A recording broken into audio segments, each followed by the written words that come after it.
The Earth is flat, stationary, and enclosed by a glass dome known as the firmament, which contains the sun, moon, and stars, all of which move, not the Earth.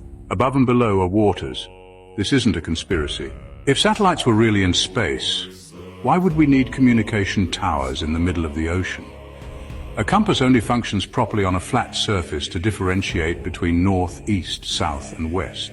Water always stays level and contained, with the Arctic Circle and Antarctica acting as barriers that hold the oceans in. The solid glass dome or firmament keeps the air inside, creating a sealed, airtight environment. The Earth doesn't spin at millions of miles per hour like a ball. The sounds of thunder booms are produced when solid objects shift. Even world leaders know this truth, as shown by the flat Earth map on the UN logo. Once again, it's the sun, moon, and stars that rotate from east to west, not the Earth. The people who taught you that the Earth is a globe are fully aware of and believe in the flat, enclosed system we all live in and that no one can leave. We're told that we're spinning at 1,000 miles per hour, orbiting the sun in the heliocentric model at 66,600 miles per hour.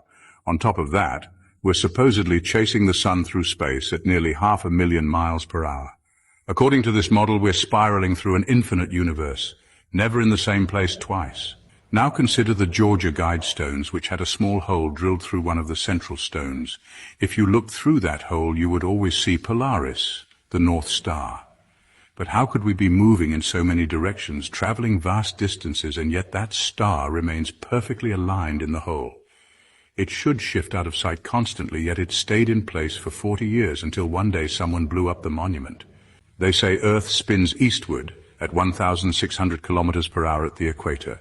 So here's a question. How does a plane flying eastward at just 800 kilometers per hour reach its destination? Shouldn't the ground be moving too fast for the plane to catch up? And what about landing? Imagine trying to land a plane safely on a runway that's supposedly zipping along at 1,600 kilometers per hour.